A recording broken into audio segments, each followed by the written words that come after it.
we know it's crazy rumors. I'm sitting here talking to you. So she was like, rumors follow me at this time a lot. And very, very honored that I got the response and the open heart, and people welcomed the album.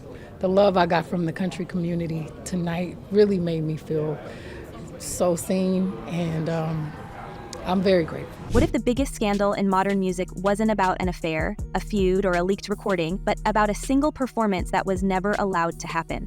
2 decades later, we're still asking why Sean Paul was erased from the stage, the screen, and even the story of the song that made Beyoncé's first solo era explode. And now, in 2025, that same erasure has returned to haunt her empire, because Sean Paul's legal team is preparing to move forward with what insiders are calling a career-defining lawsuit, one that could expose internal emails from 2003 and finally explain why one of the decade's biggest duets was dismantled in silence. It was crazy to know that, she was in a group of girls who I really liked at the time too. I was like, yo, them hot. When Baby Boy dropped in 2003, it was unstoppable. 9 straight weeks at #1, a global anthem mixing dancehall rhythm with Beyoncé's new image as a solo powerhouse. But the collaboration that had built that momentum was suddenly rewritten in real time. The official video separated the two singers completely. The VMA performance cut Sean Paul without warning. Tour dates went ahead, with pre-recorded vocals instead of his live appearance. It was as if he had been digitally erased before audiences even noticed. And it wasn't just a scheduling issue. The omission looked deliberate. Behind closed doors, executives at Columbia and Sony reportedly received urgent directives from Beyoncé's management, demanding that all future performances of Baby Boy feature only her. Within weeks, Sean Paul's name stopped appearing in marketing briefs. So we've learned that this timing aligned precisely with a shift inside Beyoncé's new solo rollout, one that required her public image to be untouchable, controlled, and above all, rumor-proof. Beyonce's doing her own solo album, and I had an opportunity to get on it, and I jumped on. But the question remains, why risk humiliating a world-famous artist at the height of his success? Industry observers still point to that August 2003 VMA night in New York as the moment the relationship between the two camps imploded. Sean Paul has described sitting in the audience beside his future wife while Beyoncé performed his verse alone. Paris Hilton, sitting in front of him, even turned around and whispered, "Why aren't you up there?" It wasn't just awkward, it was professionally devastating. Sean Paul's management tried to salvage the collaboration by planning another joint performance in Washington, D.C. the next day, but he canceled. He later said, "There were 50 million people watching the VMAs. I wasn't going to do a small show the next night after that." What had begun as a hit record turned into a silent exile. By late 2003, whispers in London, Kingston, and Los Angeles started linking the sabotage to a personal motive. According to multiple former associates from that era, rumors had circulated that Beyoncé was secretly expecting a baby before her marriage to Jay-Z, and that Sean Paul's closeness during the recording sessions had triggered panic within her camp. No proof ever surfaced, but the timing of the purge fits eerily well. The removal coincided not only with those rumors, but with a management overhaul controlled by her father, Matthew Knowles, who was known for enforcing absolute image discipline. Allegedly, Sean Paul's mere presence became a liability overnight, a reminder of a rumor that couldn't be allowed to live. We were talking earlier, it feels different to be married. It really does, and it feels good, doesn't it? Feels great. And how long were you and Jay-Z together before you got married? Oh gosh, listen to me, I'm about to start yapping. We've been together a long time. It's been about 7 years. Wow. Yeah. 7 years. But it does feel different, doesn't it? Then came the confrontation in November 2003 at the MTV Europe Music Awards in Scotland.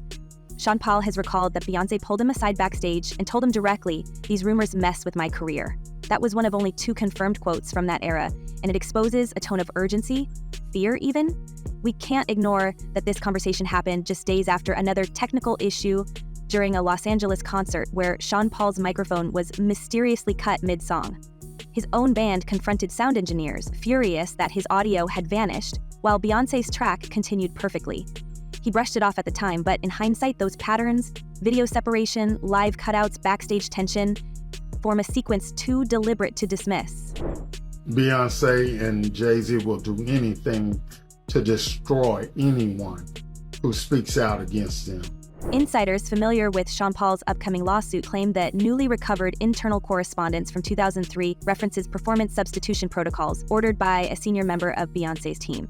The documents, if authenticated, would prove that the exclusion was not spontaneous but sanctioned at management level.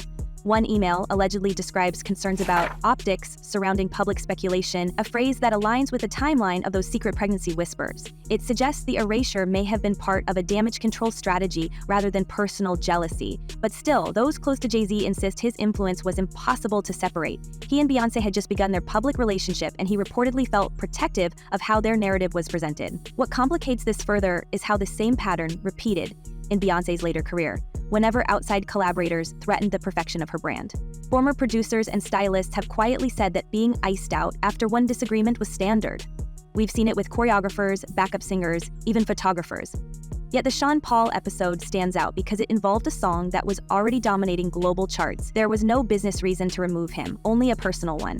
The erasure cost him millions in exposure and changed the trajectory of dancehall's presence in American pop. How did you feel initially when Beyoncé started dating Jay-Z, who is very successful, but he's also, generally considered a gangster rapper? As we revisit that 2003 Europe Music Awards night, the imagery becomes symbolic. Beyoncé, already being positioned as a solo monarch, confronting a collaborator who had become inconvenient. Witnesses recall her energy as intense, even trembling, as she told him the rumors had to stop. Sean Paul, stunned, reassured her he wasn't the source, insisting he'd known Jay-Z long before and respected both of them. But she was unmoved. Within weeks, every promotional plan involving him was canceled. To the public, it looked like a scheduling mismatch. To insiders, it was a message. Any association that threatened her narrative would be removed without hesitation. The lawsuit now threatens to expose those decisions in black and white detail. We're told that Sean Paul's attorneys believe the emails contain not only evidence of exclusion, but financial adjustments tied to it. Royalty deductions, withdrawn appearance fees, and internal memos suggesting he be phased out of upcoming projects. If proven, that would substantiate the long-standing claim that he was systematically erased to protect Beyoncé's image at a delicate moment. And that image control only intensified over the years, especially as the couple built their family under constant speculation. Meanwhile, old conspiracy theories have found new fuel. Fans who once speculated about a hidden baby in the early 2000s now point to Tina Knowles' later admissions about Beyoncé's miscarriages and secretive pregnancies as proof of a larger pattern of concealment. Some argue that the same instinct for secrecy that led the family to hide pregnancies also explains why they buried the Sean Paul controversy. It wasn't about romance, it was about optics, legacy, and control. I mean, why waste my time? And sometimes you respond to something that brings way more attention to it, too. That too, and it's just, it goes into another space, and then you just like, oh, y'all not listening to me. But then you'll have somebody that'll say to you. What we can see now is a continuity stretching from that VMA stage to the present day. Silence, denial, management intervention, and damage control. The difference this time is that Sean Paul is no longer staying quiet. His interviews in 2022 hinted at deeper frustrations. He called the whole experience weird, adding that maybe it had to do with her management. But sources close to him say those words were chosen carefully because legal action was already being considered. There are so many words in that one to count. Doesn't make Kimberly sound stupid. Right now, this is truly the world. The existence of corporate emails could change everything. If they become public, they might confirm what fans have suspected for years, that Beyoncé's team, possibly under Jay-Z's direction, didn't just distance Sean Paul, they orchestrated a full removal to erase a potential scandal before it started. We've seen how that kind of control operates even now, with lawsuits and controversies involving other artists drawing out the same playbook. Silence first, legal threats second, brand protection above all. If those old messages reach court, they won't just reopen a 20-year-old wound. They'll test how far one of the world's most powerful music empires was willing to go to protect its mythology. Began in 2003. What we're seeing now looks like the full blueprint finally exposed. Sean Paul's lawsuit isn't just revisiting the past, it's dissecting a pattern that, according to insiders, has been quietly repeated for years whenever Beyoncé's public image faced disruption. We can't ignore how familiar the moves sound: denial, narrative control, and carefully coordinated silence. Former tour staff have described what they called the playbook, a set of steps to isolate any voice that strays from the approved storyline. First, the whisper campaign that someone's unreliable, then a sudden lack of access, and finally the revision of history where old footage, credits, and even memories vanish into what one ex-employee called the vault. That vault allegedly reopened during the 2011 pregnancy rumors. Remember the footage from the Australian interview the moment the internet freeze-framed her belly as it folded under the fabric? Within hours, fashion analysts, fan blogs, and even entertainment reporters questioned whether she had used a surrogate. Beyoncé dismissed it as crazy, but her team's response was sharper than denial. It was containment. Wardrobe changes, altered timelines, and a controlled stage reveal at the VMAs were all part of a tightly managed rollout designed to bury speculation. Tina Knowles later admitted they used wardrobe tricks to protect her daughter's privacy, but critics argued those same tactics blurred truth and illusion. If her own pregnancy required that level of orchestration in 2011, what lengths would her management have gone to in 2003 to protect a solo debut and a rumor involving another artist entirely? In a blistering statement, Jay-Z accuses Jane Doe's attorney of trying to blackmail him. He said further, quote, "These allegations are so heinous in nature that I implore you to file a criminal complaint, not a civil one. Whomever would commit such a crime against a minor should be locked away." The surrogate lawsuits that followed added another layer. By 2014, when a woman named Tina Seals filed claims insisting she was the real mother of Blue Ivy, Beyoncé's, lawyers crushed the suit within days. It was absurd on paper, but what caught attention was the speed. Legal teams don't normally move that fast unless they've handled something like it before. Insiders saw the efficiency as proof that the family had rehearsed this defense, ready for any story that threatened to rewrite their timeline. So we have to ask, if they were prepared to silence federal claims in 2012 and 2014, what machinery did they deploy in 2003 against a collaborator who allegedly knew too much? The deeper Sean Paul's attorneys dig, the more the numbers begin to whisper. We've learned that beyond the emails, the lawsuit now tracks financial records, payments from Columbia, from MTV staffers, even from production companies tied to the 2003 VMAs. One figure stands out: a consulting fee of $50,000 issued the same week the performance was changed. Recipients remain unnamed, but legal sources say that's the kind of transaction that suggests compensation for silence. One former label accountant claims there were at least 3 similar payouts under event adjustments. If verified, those payments could confirm that multiple people, producers, directors, maybe even stage techs, were paid to pretend nothing unusual happened. And I'm not saying allegedly. Oh. I'm saying, Sean Carter, you're a piece of shit. Taking Pimp C wasn't bad enough. You just want to go down there and you want to just remove all of the balls from every real gangster in Houston. And if those payouts existed once, it raises a dangerous question. Who else was erased to protect the image? Sean Paul may be the first to fight back publicly, but industry veterans are already whispering about others.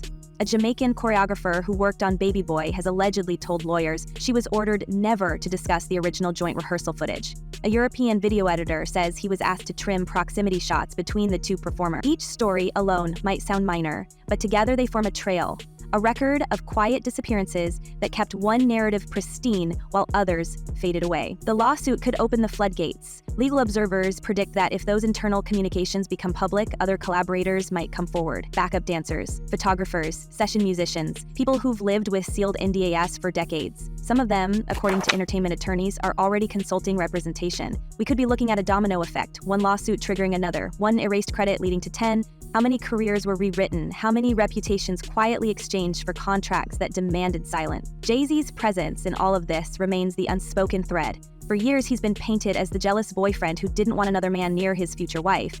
But the documents Sean Paul's lawyers are seeking suggest something more strategic. Jay-Z's own business interests benefited from Beyoncé's clean solo image. His label partnerships, sponsorships, and media holdings all expanded during that same period. His silence in 2003 wasn't passive, it was profitable. He didn't have to give the order himself. All he had to do was allow the machine to run. When Sean Paul's microphone cut out, when the director split the video into separate scenes, when the press release removed his name, every step reinforced the couple's emerging brand. Protecting that brand wasn't about jealousy, it was about empire. No, that was it. No, when I get nervous, I tell the truth. Now, with the lawsuit set to move forward, the power dynamics have reversed. Sean Paul's team isn't chasing money alone, they're chasing acknowledgement. They're demanding that the records show who made decisions, who signed off, and who benefited. If he wins, it won't just mark a financial victory. It could rewrite one of pop's most polished stories. Legal experts say discovery alone could reveal internal communications from Parkwood, Roc Nation, and Sony archives, files that may contain more than just Baby Boy correspondence. They might show how a small group of executives managed image crises for 2 decades, from Destiny's Child fallout to the surrogacy accusations. Behind the scenes, tension is already building. Publicists have gone silent, preparing damage control statements. The fear isn't what's in the emails, it's what the emails will prove about the system itself. That every scandal, every rumor, every strange silence was part of a coordinated defense designed to protect 2 names at any cost. If those files reach court, they won't only expose what happened in 2003. They'll test whether the mythology surrounding Beyoncé and Jay-Z can survive transparency. Because at this point, the real question isn't what she did back then. It's what she'll do now to make sure the truth never comes out. So what do we think? Are we witnessing justice catching up with one of the industry's most untouchable figures? Or is this just another storm that the Carters will quietly outlast? Let us know what you believe, because the next headline might decide how this story is remembered. Until then, stay watching, stay curious, and never stop asking who really writes the legend.